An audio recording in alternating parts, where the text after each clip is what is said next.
and welcome to Lord Lukan. In today's episode, we see episode 3, I think, of Life After Lockup. We'll get some parenting advice from Montana Millz. If my children decide to disrespect me, they're gonna feel my wrath. We'll be taking financial advice from Gantz. And not forgetting, we'll have a right old punch-up with Dirty D and company. Bonjour, guten tag, and sauvage to you beautiful, beautiful people.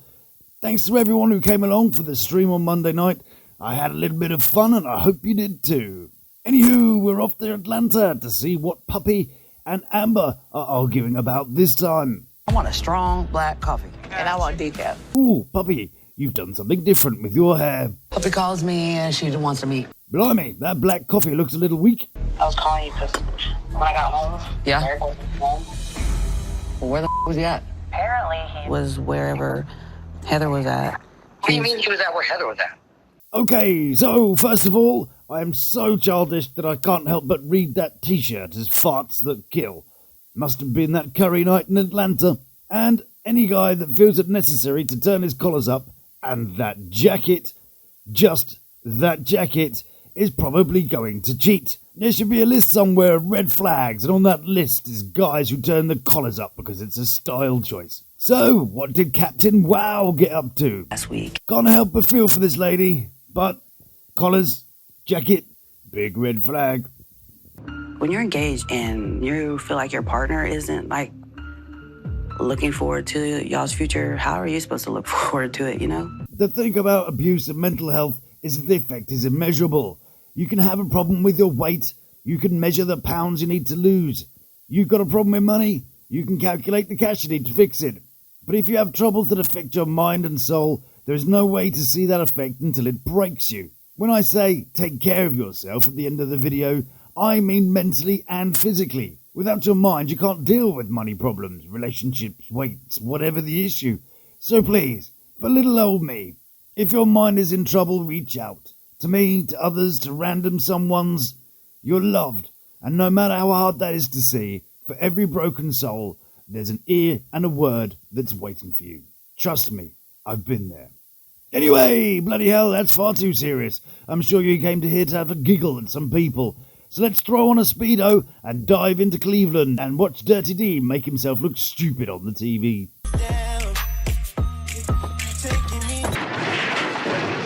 Oh, and before we go on, I've totally lost my Elmo. I know, it's a sad day, but if you happen to see him anywhere, do please let me know. Okay? Lovely. I'm on my way Elmo! to meet Monique and her sisters. I'm having a party like I'm finna turn 30. Big 3-0. Wow, the big 3-0. But he didn't grow past the big 1-3. He's 5'6", you know, and there's no way he sits that high in the seat. I wonder if he borrowed Big Cam's booster seat. So I met her other sister. And they was getting smart with you, wasn't they? Don't lie. They was getting smart with you. So we can see that Dirty D has already told his sisters about the warm welcome he got from Big Mo and her sisters. Thank you for the new nickname. You know who you are. And now he needs to try and backpedal to make it not look like he plays both sides, which he does so badly. He tells his ghetto girlies about it and expects them not to go super critical with the Big Mo crew. But then he has told Big Mo his sister's secret and somehow thinks it'll all be fine. I've got to say, I like Elizabeth. She's got a sense of humour and a big old pair of balls. Let's just hope, for the best. I hope nothing goes bad today. Yeah, it'll be fine. Oops, I mean, yeah, it'll be fine. I just want to know what's their real issue. They should be thankful Derek ran across somebody like me. Yeah, I'm sure they'll be well pleased. Why be you when you could be moi? But it's not like they've got shares in seatbelt extenders. I just basically want to know why they don't like me, why they're causing all this drama. So I just really want to get to the bottom of that. Okay, so I wasn't sure when to drop this in, but apart from the fact they don't think you're worth it, you told your sister about Elizabeth's dead name, I need to handle this quite tactfully. Elizabeth is a transsexual. I know, imagine my shock. But Dirty D, in his infinite wisdom, decided to share that with Big Mo, who then told Syphilis, who then posted it all over social media. As I said, I like Elizabeth. She's got that sense of humour, stands up for the family and what she believes in. and I couldn't give a shit about how she chooses to live. Here's how we can have this conversation, because I really want to say we got to bring out all the team, and that's why we're going to fight. Yeah, this meeting will be fine. It's a great idea. But don't worry, maturity fans. Dirty D handles it like a man. Not going. No, I'm not going. I'm not going. Not going. Okay, so not quite like a grown man, more like a kid who doesn't want to go to the dentist. I'm not going. Not going. Well then, let's click our heels together and head over to see Tyler and Johns. What'd you make for dinner? Quite possibly, she'll make you pick your balls up from the other side of the room with a question like that. I tried to call you and you didn't even answer. Yeah, because I was probably going through a dead zone, or when I do my GPS, it puts the phone on do not disturb. Whatever. I think he's forgotten that it's him that's been away from technology for the last 18 years, not her. But no, his phone does some weird stuff, and that's totally normal. Let me see them size 11 clodhoppers you got there. Yeah, why not point out that she's put on a bit of weight too? Bet she'll love that. I was talking to Ethan, my son. Oh, your son. Glad you pointed that one out. Thought you might have been talking about this guy. And he wanted to come up and visit for a little bit. Yeah, it was totally his idea. You are buying him a plane ticket and you haven't even talked to me about it? We were in conversation and it wasn't like, oh, well, hold on a minute. Let me get permission from my girlfriend. Yeah, because that massive pause where he's thinking couldn't have been him thinking about anything at all. Yeah, but I mean, until we're married, you don't really have a say-so over what I do. Of course, she's just your missus. You share finances. You're busy buying jet washers and trucks.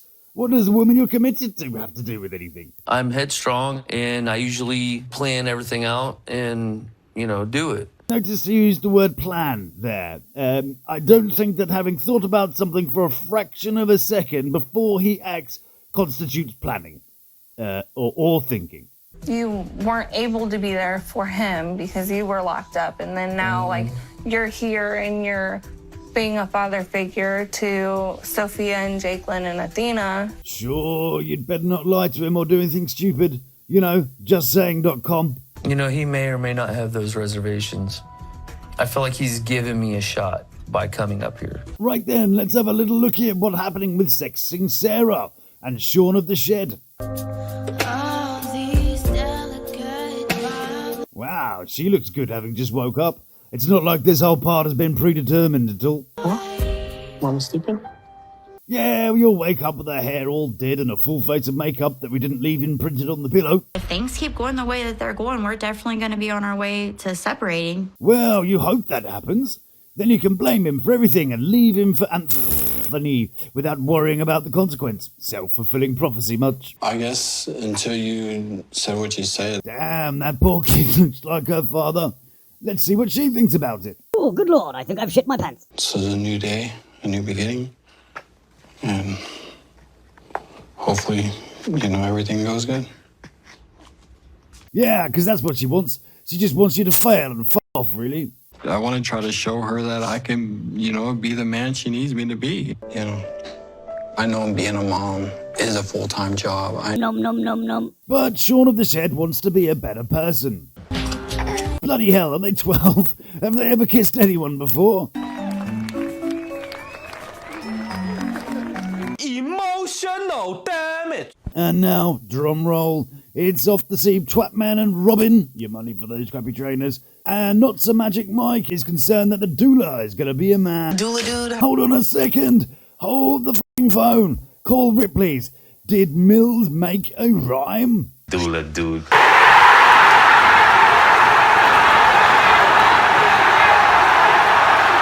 The last 3 times I had to do this, I didn't get to have all the things that I wanted. I feel like I was actually robbed of the entire experience. Robbed, you say? Like those people buying the $20 trainers for nearly $1,000? Yeah, as if they're actually selling them. And that lovely hat. What a load of crap. So, Millz and Poon go off to see the glorified midwife and tackle the subject of fashion. You look like a bunch of crossing guards. You absolutely do, Millsy. I'm starting to think, how can I match with the baby? Everything I look at is like no GMO, organic, bamboo Pampers. Bamboo Pampers? How the f*** are they making Pampers out of bamboo? Yeah, crazy. It's like, how do they make stuff out of hemp? It's like a plant and stuff. Wow, those $1,000 trainers fit well. And those outfits, are they there to rob the place? Oh yeah, by the way, I've managed to lose my hamsters, Barry and Gary. I'm very distraught, but if you do see them anywhere, please do let me know. Okay, thank you very much. Basically, a doula is a support person for the childbearing years, so... Gary! Barry! I can see where it would come in handy. You have someone that can help you around with certain things, especially if I have to be on the road or... On the road? Shut up. No, you won't. Who are you trying to kid? The only reason you'll be on the road is if you're laying it. Shelton and Oops, I mean plan on moving. Rather than just finding a new doula, Millz thinks this one will travel. I'm thinking somewhere like down south, like towards Midwest, down south. Mm-hmm. You know? You just said Midwest, down south Midwest. Yeah, like somewhere around there. I don't know. Yeah, see, somewhere around there. Yeah, she'll travel a few hours to see your dumbass. I just don't want to just buy a home. I want to buy land. I want to build a house how I want it. Imagine if he actually did try building a house. I mean, it's not like they sell the houses on AliExpress. Hang on a second. You can actually buy a house on AliExpress. Hey, look, this one is only $7 and a bit grand, and the shipping is only 98 grand. Wow, bargain. I've been looking at a lot of different places. You know, my thing is the land. I want to build certain things, so I need the land. And that's all well and fine, but can you pick a place? Because every time you tell me this place, and then I start thinking about things over there, and then you switch it. But that's irrelevant. I'm the one buying the house. Oh yeah, totally irrelevant. And anyway, he's buying it. Yeah, I actually agree with Juju's noise. How the hell is he gonna buy it? With his album sales? On Spotify, you get roughly $3 per 1,000 streams, so he's earned at least $90 in the last 3 months. He's not monetized on YouTube yet, and Apple won't show me his download stats. He and Juju get $2,000 per episode, so in the last season of Life After Lockup, they appeared in 9 episodes. Juju appeared in 11, so we can assume that they earned, filed as a couple, after tax and social security, they took around $35,000, which is $20,000 below the national average. So with that kind of money, they can buy this beautiful piece of land in the Midwest for $50,000. It even comes with its own deer. It never really seems like my opinion or even the kids' opinions even matter. He just expects us to go along with what he wants. You know, I'm trying to figure this thing out, and you kind of like, I'm here with the doula. I'm just trying to your thing. I'm here supporting you, support me. Yeah, sure, you came to the meeting, therefore it's just a move wherever you fancy. That's fair. The problem with these two is that they both came from fairly well-off families and have been spoiled all their lives. And when two brats to get together, it comes to a standoff when there has to be a decision made. And while I'm giving him some shit, that thickness of the chain, is it aluminium or something? So they argue in front of the doula, who's having a lovely time. I'm just saying. Well, on that note, it's time to cast a beady eye on what that Chance guy is up to, and the Captain Jack he ordered from Wish has arrived. In the car. Is he here? Yeah. Oh, cool. What's up, dude? I look like you could be on that True Blood. You ever seen it? Mm-mm. Oh, it's so cool. They're like, oh, man. Yeah, thanks, Dick. I've been here 2 seconds, you're not telling me I look like a vampire. I think we're going to have to get out the good parenting counter for this. Well then, this is going on for quite a bit. I'm going to have to cut it down into 2 parts. So stick around, hold on to your pants. We'll be back for part 2.